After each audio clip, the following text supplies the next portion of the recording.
તમારું સ્વાગત છે। જો તમે આ વિડીયો તમારા પાસે આવી ગયો છે 8મો પગાર પંચમાં, જો અગર તમે ગવર્નમેન્ટ ધારક છો યા તો તમારે પેન્શન ધારક છો, તમારા માટે ખુશખબરી આવી રહી છે દોસ્તો।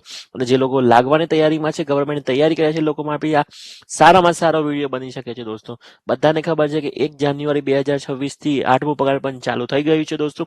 લાગવાનું એમાં હવે ફિટમેન ફેક્ટર શું રહેશે, એના સાથે સાથે કેટલા કર્મચારીઓનો ફાયદો હાલ જ થવાનો છે અને એના સાથે સાથે ગુજરાતમાં ક્યારે લાગશે, આ બધી જ માહિતીનો આજે આપણે પ્રોપર એનાલિસિસ સાથે હું તમને સમાચાર લઈને આવ્યો છું। લાઈવ વિડીયો અંબેવાળા તમારી સમક્ષ લાઈવ છે, લાઈવ કરવાનું ભૂલશો નહીં દોસ્તો।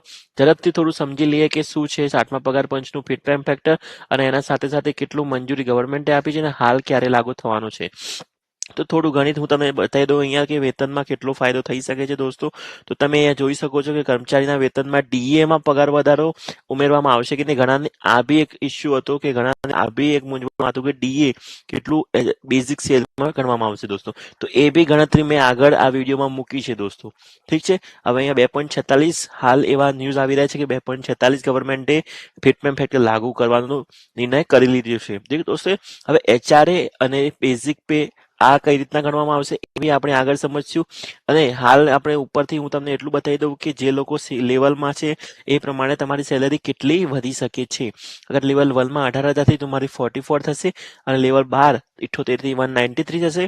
તો આ રીતે તમારા લેવલ પ્રમાણે તમે જોઈ શકો છો। અહીંયા તમે બી લખ્યું છે કે 2.46 ના આધારે આનું ગણવામાં આવે છે દોસ્તો, ઠીક છે દોસ્તો। તો આ હતું તમારું ગવર્નમેન્ટ તરફથી ફિટમેન ફેક્ટર આધારિત સેલેરી બેઝિક પે તમારો જોઈ શકો છો દોસ્તો।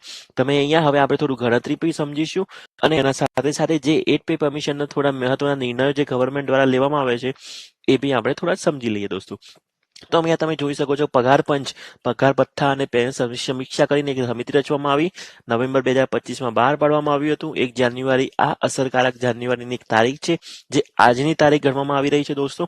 અને અત્યારે એવું માનવામાં આવી રહ્યું છે કે 2027-28ની આસપાસ ગુજરાતમાં લાગુ થશે એવી હાલ માહિતી લાગી રહી છે દોસ્તો। હવે એમાં બી તમને હું થોડી મૂંઝવણમાં ઘણા મિત્રોને એ બી પ્રશ્ન છે કે જો 2-3 વર્ષ પછી લાગુ થાય તો ત્યાં સુધીનો પગારનું શું, તો એ બધો જ પ્રકારને એરિયલ વાઇઝ ગવર્નમેન્ટ દ્વારા ચૂકવવામાં આવશે દોસ્તો। તમારે બિલકુલ ચિંતા કરવાની જરૂર નથી। આ અહીંયા તેમ લોકોએ કહ્યું છે કે 2026 સુધીની બાકીની ચૂકવણી જે બી છે આજના દિવસથી તમારો પગાર ગણવામાં આવશે। તો આ એક પ્રોપર માહિતી જે ગવર્નમેન્ટ દ્વારા આપવામાં આવી છે અને એ લોકો દ્વારા ક્લિયરિંગ કરવામાં આવી રહ્યું છે। એમબીએ વાળા તમને કોઈ બી ઇસ્યુ આવે તો તમે કોમેન્ટ્સમાં બી નાખી શકો છો। 8મા પગાર પંચમાં 18 મહિનાનો સમય આપવામાં આવ્યો છે, એના પછી જ દરેક સ્ટેટમાં લાગુ કરવામાં આવશે।